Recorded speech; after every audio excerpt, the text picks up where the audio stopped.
Hey y'all, my name is Max, aka DeckHopper, and welcome to the second video on this channel. We're talking about a card from Throne of Eldrane, so if you don't want to be spoiled, thank you so much for watching. I'll see y'all in the next video. But for those of you that want to get spoiled, everyone is losing their freaking minds over Irencrag feat. It's 4 mana, and then you get 7 mana in return. And there's 3 thoughts everyone's having with this card. 1, something's gonna get banned. 2, turn 1 Karn, and due to like ramping into this ramp and then playing Karn. 3, turn 1 Karn, it's possible, kind of unreliable. And that's true. And I kind of know this because I brewed a version of the deck I'm about to talk about with another card that I'm going to talk about, but basically ran the same way. Get 4 mana, get 7 mana, and then you cast something cute. But what if I could tell you I can make this card extremely reliable?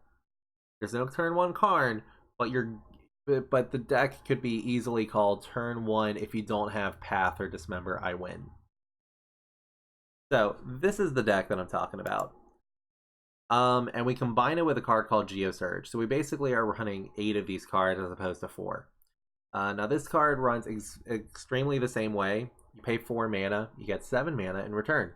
The downside to this, though, is that you can only cast artifact or creature spells. So if we just run some big artifacts or some big creatures, that's fine.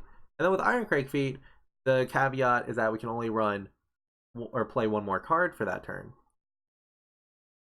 If I have 7 mana on turn 1, I'm pretty content with only playing 1 more thing that turn. So let's talk about the big stuff that we can use that minimizes the downsides to both of these cards. First thing we could do, Inferno Titan.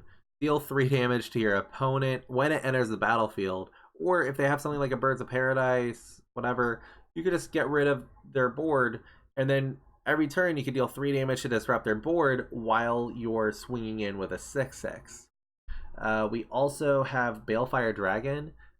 It's another 6/6. Most of these cards are out of the range of Dismember, and the mana costs obviously make them out of the range of Fatal Push, so it's basically Path or a win. When it deals combat damage to a player, it deals that much damage to each creature that player controls. It has evasiveness because of the flying, and it's a 6/6. So you're basically nuking the opponent's board every single time it attacks. You also have Bane of Balagad.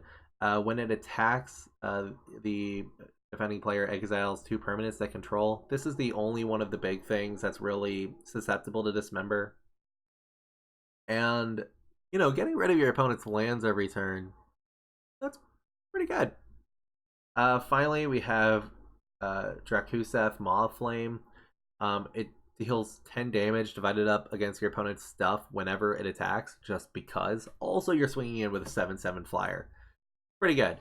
There was also another card that I thought might be viable, but I don't have it in here. It's called Dragon Mage. It's a 5/5 flyer, and I didn't have it in here because 1, only 5 attack, 2, it doesn't disrupt your opponent's board, but its advantage is its ability. You can discard your hand and draw a new 7 every single time it attacks, so you can potentially get more big things throughout the game because you're getting more gas. So those are the big things that I've chosen. Unless we get something new, I think these are the best options. Now, how do we get to the 4 mana? Step 1, filter through our deck to get the cards that we want. So we have 4 mountains. We really only need 1 land this entire game. So in addition to the 4 mountains, we have 8 fetches to just draw through our deck. Then we have Manamorphose. You pay 2 mana, you get to that 2 mana back, and you get to draw a card. It also filters. Finally, we have Street Wraith. At the cost of 2 life, we can get a new card. So then we have a bunch of cards that net us mana the turn that they are revealed or the turn that we cast them. So we have Chancellor of the Tangle. As I said, this deck has multiple ways of filtering mana, but this basically gets us a green mana at the start of our first turn. We also have Simian Spirit Guide, which we can exile from our hand to get a red mana. Then we have Desperate Ritual, which filters and it gets us 3 mana. Heretic Ritual, same thing. Although Desperate Ritual is kind of sweet because we can splice it onto Arcane. So if we have a bunch of mana, we could just splice it and then play it again. And it just, yeah, it might be a backup way to get the 7 mana without Geosurge. We also have some cards that net us mana the turn after we play them. So Wild Cancer, in addition to mana fixing, we can sack it after the next turn, and then we can get a mana back. And then we also have Vessel of Volatility.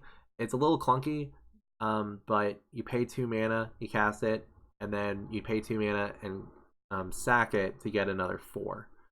So that's, I think, the entire deck, and it's like I've done some playtesting with this. It's extremely reliable, so I'm playing this when it comes out. Hopefully I will see y'all doing the same, or not, because I don't want to lose on turn 1.